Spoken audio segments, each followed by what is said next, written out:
Alors, le Nishmat, Chaim Vito Benzoula. c'était Chaim Vito Benzoula, Masouda Bat Simcha et Bezrat Hashem aussi, Yosef Ben Rachma. Alors, on avait dit, et c'était quand? C'était hier? Oui. Hier. Alors, hier, on avait commencé par rapport au dinim de Birkat Mein Shalosh. Oui. Juste avant tout, Milta de B'dichuta, c'est ce qu'on appelle dans la Gemara. Commencer par un petit point sur la paracha. C'est Matan Torah. Matan Torah, il faut faire comprendre, à Kadosh Baruch Hu, il veut faire comprendre l'importance de la Torah. Parce que là, le Ham Israël sont sortis d'Égypte. Ils sont restés pendant 400 ans en Égypte, 210 ans d'esclavage.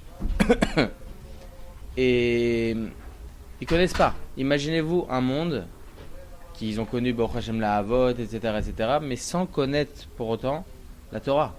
Ils n'avaient aucune idée, aucune notion de ce qui était la valeur de la Torah. Et là, ils arrivent au Mont Sinaï. Akadosh Baruch Hu leur dit, voilà, c'est le moment de recevoir la Torah. C'est quoi? Tout le monde, ils étaient tous prêts à recevoir la Torah, Naaseh V'nishma et tout ça. Mais comment faire comprendre à Israël c'est quoi l'importance et la valeur de la Torah? Eh bien, en réalité, il est écrit comme ça dans le Midrash que lorsque Moshe Rabbeinu il est parti pour recevoir la Torah, il est resté pendant 40 jours sans manger ni boire, parce que Minagamakom, l'habitude en haut c'est de ne pas manger, ni les anges ni personne d'autre, donc il dit je suis obligé de suivre le Minagamakom. Et là il se trouve en haut, et là les anges ils commencent à lui dire, écrit comme ça dans la Gemara, que les anges ils sont Chetzi Haolam, ok, leur grandeur elle fait la moitié du monde. Imaginez-vous eux, le Malach Michael, Raphaël, tous ces Malachim, c'était des Malachim Hacharet, c'était pas des Malachim Raïm, c'était pas des mauvais anges. Il dit non, c'est à nous la Torah. Et là, Kadosh Baruch Hu dit à Moshe Rabbeinu, réponds-leur. Il dit, t'étais même Misraïm, qu'est-ce qui était en Égypte? C'était nous qui étions en Égypte. C'était pas vous qui étiez en Égypte. Après, Kavet Tavir avait dit Mecha, vous avez pas ni père ni mère. Tov, on connaît à peu près ce qui s'est passé. Mais je comprends pas. Les anges, ils savaient pas. Les anges, ils sont assez intelligents pour comprendre ce qui est écrit dans la Torah. Alors, pourquoi poser autant de problèmes? Alors, il est écrit dans le Midrash comme ça. Il est écrit dans le Midrash que à Kadosh Baruch Hu, à ce moment-là, il a en fait montré l'image de Moshe Rabbeinu comme celle d'Avraham Avinu. En fait, il a transformé comme Moshe Rabbeinu comme un Avraham Avinu. Akadosh Baruch Hu dit aux anges, vous vous souvenez pas d'Avraham Avinu? Et bien sûr qu'on se souvient d'Avraham Avinu. Alors, le Divan Inakaratatov, c'est comme ça que vous recevez Avraham Avinu en haut, derrière Eretz. Il vous a reçu lui en se prosternant à vous, en vous donnant à manger, à boire, etc., etc. Il dit, c'est d'ailleurs. La Torah, ça vaut pas un repas. Combien ça vaut un repas? 50 shekels? Tiens, 50 shekels. Mazébéchené. Et pour un repas, tu vas me... Non. En fait, Akadosh Baruch Hu, il dit la chose suivante. Et il dit, vous êtes des anges. Ce sont des anges. Ils ne sont pas ni aptes à manger, ni boire, ni rien. Ni à être habillés sur un corps être humain. Akadosh Baruch Hu les a changé complètement leur nature pour Avraham Avinu. Avraham Avinu, il veut faire la mitzvah de Achnasat Ochim. Avraham Avinu, il est là en bas, il n'arrive pas à se guérir tant qu'il ne fait pas cette mitzvah-là. Il attend. 50 degrés à l'extérieur, il attend. Il dit, ah, Kadosh Baruch Hu, je vous ai fait descendre. Alors, qu'est-ce qui est important? Qu'est-ce qui est plus important? Avraham Avinu ou vous? À qui je transforme, qui loue la nature des choses, pour l'autre? Eh bien, c'est vous que je change pour l'autre. Donc, qu'est-ce qui est plus important? C'est Avraham Avinu. C'est ça. Et donc, en réalité, le Midrash, il vient nous dire ici qu'Akadosh Baruch Hu, bien entendu, les anges, ils savaient ce qui se passait. Ils savaient très très bien que la Torah, elle n'était pas faite pour eux. Mais en réalité, il y a écrit comme ça dans le Midrash. C'est encore une autre chose. C'est un machal. Un jour, un grand rave, il il travaillait très très bien dans une ville, il aidait énormément les gens, il leur faisait donc les dinim, il leur donnait des gmachim, de l'argent, etc. Donc il était vraiment rave sur toute la ville, et il faisait en sorte que la ville soit vraiment dans le derech HaTorah, dans le derech HaMizvot et dans le derech HaShalom, pour que la ville entière soit dans la paix et la sérénité. Et là, il arrive à un âge assez élevé, et il dit aux gens de la ville, il prend les gabaïm à part, il leur dit voilà, j'ai besoin que l'on parle ensemble. Ils parlent ensemble, et il leur dit regardez, je suis vieux, j'ai apporté beaucoup à la ville, j'ai besoin de me reposer, j'ai besoin de partir dans une autre ville, dans une ville beaucoup moins peuplée, au moins là-bas je pourrais me reposer. Et j'ai bien entendu, c'est normal, on connaît votre travail, on sait ce que vous avez fait, et vous avez tout à fait le droit de prendre cette pensia là, voilà. Comment ce moment-là pour vous. Et donc, elle dit Ravot, qu'Akadosh Baruch Hu vous apporte énormément de brachot et narichut yamim. Il a fait meod. Et là, le Rav, il écrit une lettre à une campagne un peu plus loin, beaucoup moins peuplée. Il a dit est-ce que je peux venir? Et il a bien entendu cette campagne retourne cette lettre en disant bien entendu Rav, on a entendu parler de vous. On vous acceptera les bras ouverts, on sera très très heureux d'avoir un tzaddik dans notre ville. Il a fait meod. Alors, on fixe la date de votre arrivée, on emmène chez vous une calèche avec un voilà pour vous récupérer, plusieurs calèches pour récupérer aussi vos meubles, pour venir chez vous, voilà, le Gimel Shvat, on va dire, le 3 Shvat. Il a fait meod.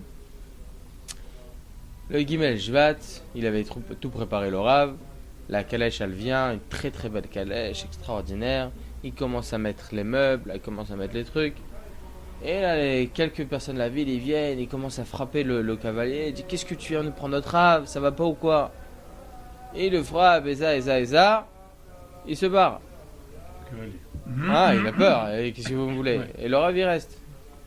Alors, le Rav, il était mystère, il était triste, il a dit pourquoi vous faites ça? On avait prévu que voilà, je devais partir et tout. Pourquoi vous me mettez dans une telle situation? Je dis, vous avez raison. Slicha, rappelez-les. Quelques jours après, donc il renvoie la lettre. Il prévoit encore une autre date. Rosh Chodesh Hadar, on va dire. Rosh Chodesh Hadar. Ils viennent Rosh Chodesh Hadar, ils commencent à mettre les meubles et tout ça. Et d'autres personnes de la ville, ils commencent à dire qu'est-ce que tu nous prends notre Rav? C'est à nous notre Rav. Qu'est-ce que tu nous prends? Et ils commencent à se frapper et tout. Le cavalier part. Alors, il ne comprend plus. Il rappelle encore ces autres personnes. Il dit pourquoi vous me faites ça? On avait prévu. Pourquoi vous me mettez dans une telle situation? Et là, les gens de la ville, ils lui disent Rav, on sait très bien. On sait qu'on a prévu que vous deviez partir. On sait qu'on avait adhéré à votre départ. Mais on veut faire comprendre à l'autre ville combien vous êtes important. Vous êtes là chez nous, ils vont croire que nous, on vous a renvoyé. Chazé Shalom. Non, c'est pas ça. On veut faire comprendre l'importance de vous avoir. Et la chance de vous avoir. Alors, vous pouvez les rappeler, et là, c'est sûr et certain qu'on ne va rien leur faire. Ça, c'est le Machal. Le Machal, c'est la même chose. La Torah, elle a été donnée au peuple juif. Elle va être donnée comme ça. Pour montrer l'importance. Pour montrer l'importance et la valeur de notre Torah. La valeur de notre Torah, il fallait que les anges soient là. Ils disent non, c'est à nous, c'est notre Torah et tout. Les anges, ils savaient très bien qu'ils ont à faire. Bien entendu, ils sont à côté d'Akadosh Baruch Hu. Et bien entendu, c'était leur Torah jusqu'à maintenant. Mais ils savaient très bien qu'elle devait être donnée au peuple juif. Et ils sont là, les anges, pour faire comprendre l'importance de notre Torah. Alors nous, on est là pour l'étudier. Nous, on est là pour faire en sorte que les mitzvot soient bien accomplies. Et entre autres, les lois de brachot. Ouais. Voilà. Donc on va continuer. Tov. En tout cas, on était Mein Shalosh. Exactement, Mein Shalosh. On avait conclu que la bracha de Mein Shalosh, c'était une bracha d'Erabanan. Machloket entre une vingtaine de Rishonim. Une vingtaine de Rishonim pensent que c'est Deoraita. On a à l'intérieur, on a le Rashba, le Ritva et beaucoup d'autres Rishonim qui pensent que c'est Deoraita. Ils l'apprennent d'où? Ils l'apprennent de la Gemara. La Gemara a dit, rapporte une Gemara Maseret Brachot Daf Memdal et Tamud Bet, que Rabban Gamliel il pense qu'après avoir mangé un des 7 fruits d'Israël, il faut faire Birkat Hamazon. Selon Chachamim, il faut faire Birkat Mein Shalosh. Ok, ils disent étant donné que Birkat Hamazon c'est 3 brachot et Mein Shalosh c'est comme 3 brachot, c'est une brachot en 3, c'est 3 brachot en une. Ils disent c'est la même chose, c'est de Horaïda. Top. En tout cas, voilà, comme ça, ils pensent une vingtaine de Rishonim. 6 parmi les Rishonim pensent que c'est des Rabbanan. Entre autres le Rambam, et plusieurs autres Rishonim, et aussi Maran HaShulchan Aruch. Maran HaShulchan Aruch, il tranche que c'est des Rabbanan. Tov, Machloket, il a fait mieux. Maintenant, on est arrivé à la maskana que, comme le Shulchan Aruch, lorsqu'une personne a un doute si elle a fait ou pas Mein Shalosh, alors elle ne doit pas refaire. Maintenant, je vais vous poser une sheila. Il y a écrit comme ça dans les Yerushalmi, à Seret Brachot. Il y a écrit comme ça qu'on a un din.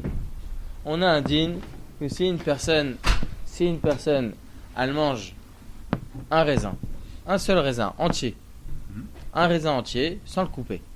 Ça s'appelle, dans la Agdara du Yerushalmi, ça s'appelle Bria. Ok? Une entité. Est-ce qu'elle doit faire la bracha chaona après l'avoir mangé, ce raisin-là? Il n'y a pas 27 grammes. Il y a une marloquette entre le Rif et le Rambam et le Roche. Rif, Rambam. Attendez que je ne me trompe pas, ça serait Chaval quand même. Rif, Rambam et Tosfot, désolé. Le Rif et le Rambam, ils pensent que Kazaït, c'est 6 dirhams. 6 dirhams, c'est combien? 6 dirhams multiplié par 3, ça fait 18 grammes. Ok? 18 grammes. Parce que chaque dirham, il a été calculé par 3 grammes. Ok? Il y en a certains qui pensent 2,7 grammes, 2,8 grammes. On arrondit à 3 grammes. Donc 3 grammes multiplié par 18 grammes, ça fait, par 6 dirhams, ça fait 18 grammes. Alors que selon Tosafot, la valeur d'un kazaïd, c'est 9 drahams. Et donc 9 drahams multiplié par 3, ça fait 27 grammes. Donc marloquette entre Rambam et Tosafot. Donc, selon ce qu'on a dit dans les Yerushalmi maintenant. La moitié. Hein? On prend le milieu. Non, on fait 27 grammes. Hein, 27 grammes, c'est kazaïd. 27 grammes, c'est kazaïd. On ne tranche pas ni comme le Rif, ni comme le Rambam. On tranche comme Tosfot, Ashkenaz pourtant. Ouais. On tranche comme Tosafot parce que ça fait brachot. Donc, on dit qu'à partir de 27 grammes, on peut faire à la Meria, Birkat Amazon, etc. Top. En tout cas, le Yerushalmi nous dit, est-ce qu'après avoir mangé un raisin, étant donné qu'on mange une entité entière, est-ce que je dois faire la bracha acharona, même si je ne mange pas la valeur d'un kazaït? C'est pas que l'on coupe le raisin. On le mange entier. On mange l'entité entière, on la mange. Alors le Yerushalmi dit que oui. On fait la bracha acharona. Donc ça serait quoi la bracha acharona après avoir mangé un raisin? À la Etz Valperaetz. Et pourtant, il y a 5 grammes. 5 grammes, pas plus, 5-6 grammes maximum. On fait à la Etz. Ça c'est le Yerushalmi. Et comme ça, il pense le Tashbet. Le Tashbet, il tranche la halakha comme le Yerushalmi qu'on doit faire bracha acharona après avoir mangé même un seul raisin, étant donné qu'on mange une entité entière. C'est ce qu'on appelle bria. Shulchan Aruch, il pense pas comme ça. Maran Shulchan Aruch, il dit que notre Gemara à nous, le Bavli, il relègue sur le Yerushalmi, il contredit le Yerushalmi, et donc c'est pour cela qu'on ne peut pas faire la bracha acharona uniquement qu'après avoir mangé un kazaït. Minimum, que ce soit moti, que ce soit boré peret, que ce soit n'importe quoi, le shakon, n'importe. Dans tous les cas, il faut manger une quantité spécifique qui est suffisante, qui est de 27 grammes minimum. Il a fait maintenant, la sheila est la suivante. Pourquoi on ne peut pas faire là un sfek sveka? C'est quoi un sfek sveka? On a un principe dans la halakha qui nous dit qu'à partir du moment où on a 2 doutes dans la halakha, on peut être plus mekel. Là, je vous dis les 2 doutes. Le premier doute, le premier sfek, c'est quoi? Est-ce que la halakha est tranchée comme le Rambam ou Tosafot? Le Rambam, il pense 18 grammes. Tosfot, il pense 27 grammes. Il a fait meurtre. Maintenant, moi, je sais que j'ai mangé quelques raisins et ça m'a fait 18 grammes. Ça fait.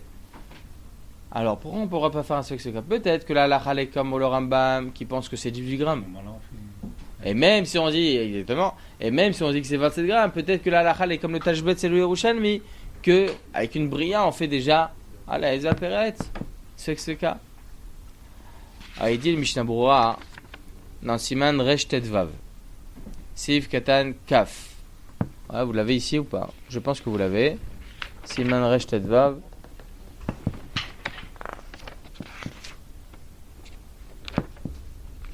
Voilà, Sif Katan Kaf en bas.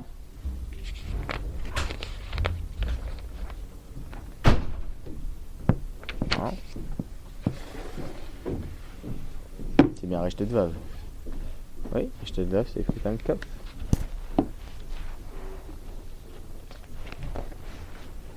Voilà. Il y a écrit comme ça.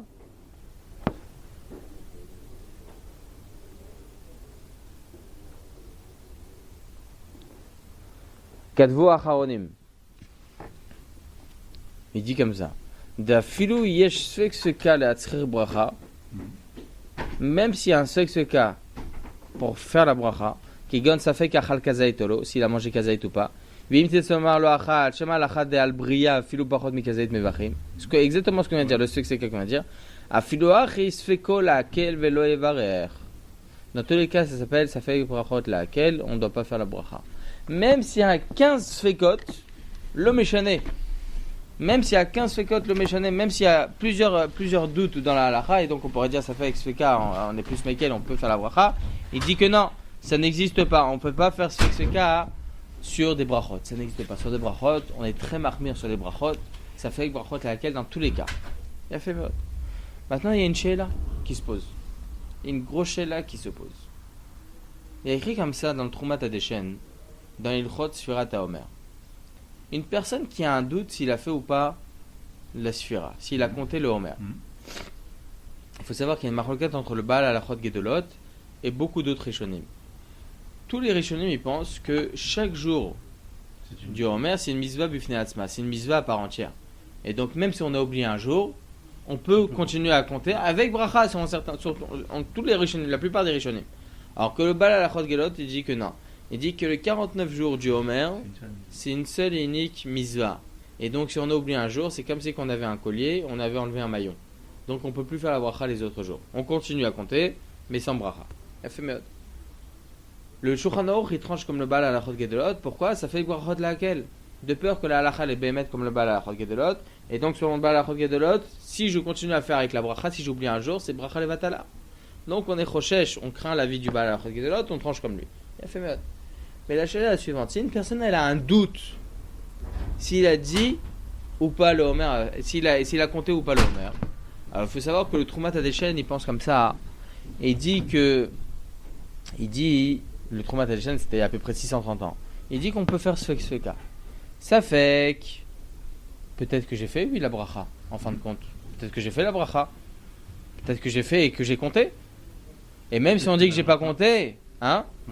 Et même si je dis que j'ai pas compté, peut-être que chaque jour c'est une misva bifnei atzma, la halacha sur les autres rishonim, comme Tosfot, etc. Et comme ça on tient la halacha. Comme ça on tranche. Ça marche ici. Ça marche avec ce cas. Et il dit pourquoi? Parce que là, il y a une marloquette dans les rishonim. Est-ce que cette misva là, elle est deoraita sur Atomer ou elle est bien derabanan? Étant donné que là, on a une marloquette aussi, est-ce que c'est des Rabbanan ou de Oraïta? Il y en a certains qui pensent que c'est de Oraïta. Alors on peut se faire un sfek-sfeka dans un cas où certains pensent que c'est de Oraïta. Une misva de la Torah. Pourquoi? Parce qu'on dit que dans une misva de Oraïta, on dit ça fait que de Oraïta la Khumra. Donc ça marche un sfek-sfeka même pour faire une bracha, dans un cas où certains pensent que la misva est de Oraïta. Je comprends pas. Dans Sfirat HaOmer, on peut faire un sfek-sfeka lorsqu'il y a une marloquette, si la misva est de Oraïta. Et dans Mein Shalosh, lorsque j'ai envie de faire Alaez va Peraetz, il y en a certains qui pensent que Birkat Mein Shalosh c'est Deoraita. Pourquoi je peux pas faire ce cas? Très grosse question.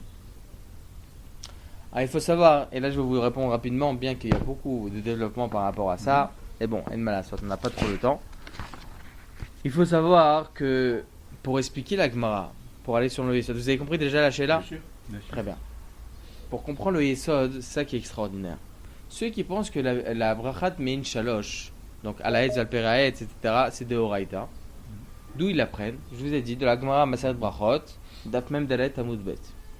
Rabban Gamliel, il pense qu'après avoir mangé du raisin, des figues, des grenades, n'importe, en tout cas un des 7 fruits d'Israël, exactement, un des 7 fruits d'Israël, on fait Birkat Amazon. Pourquoi il dit ça? Il dit qu'il y a écrit comme ça dans la Gemara, dans la Torah, pardon, ça je vous l'avais rapporté, Vachalta vesavata verarta.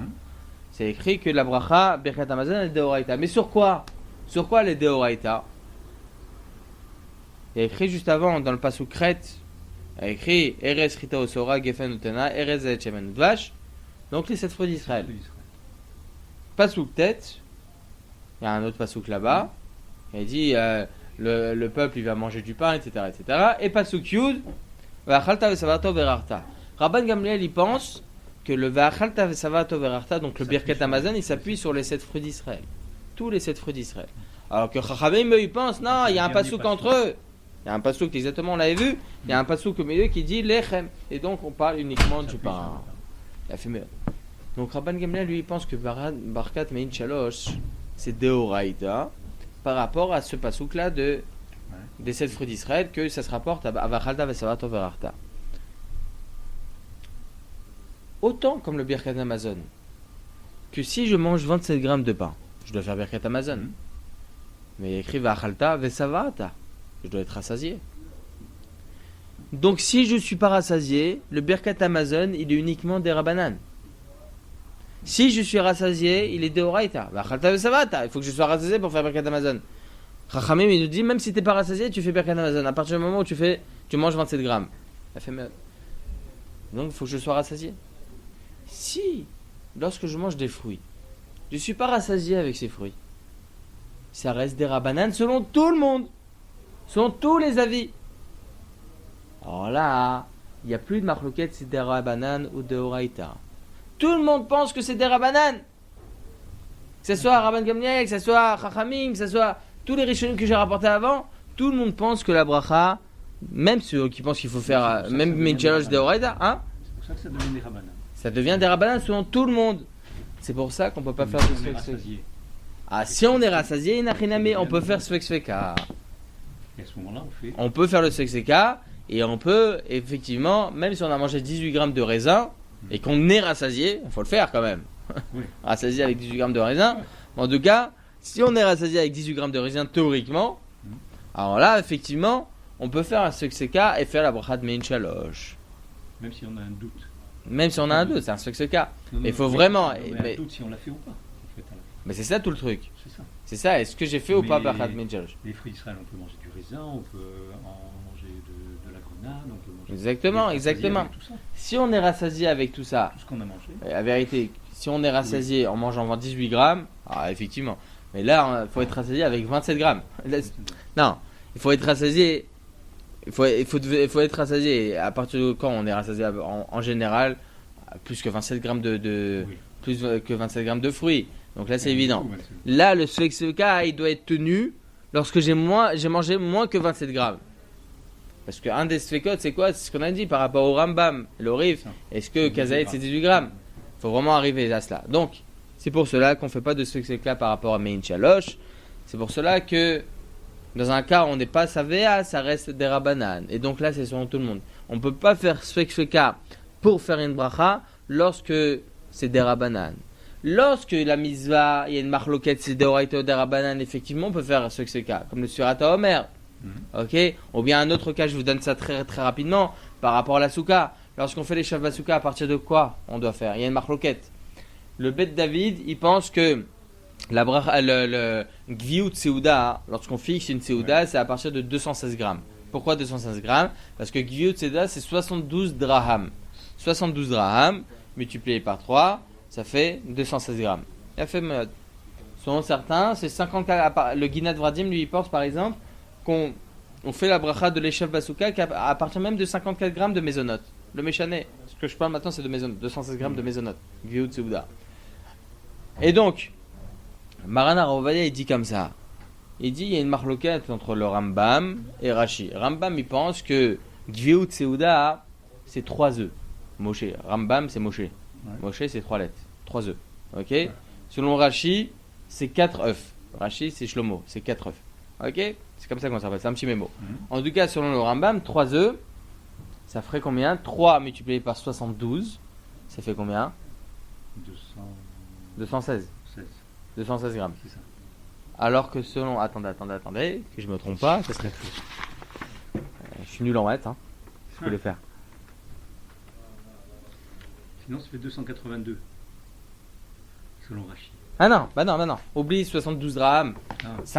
3 œufs, ça fait combien? C'est 54 grammes l'œuf. Kabetza. Oui, Kabetza, c'est 54 grammes. Donc 54 multiplié par 3, ça fait 162.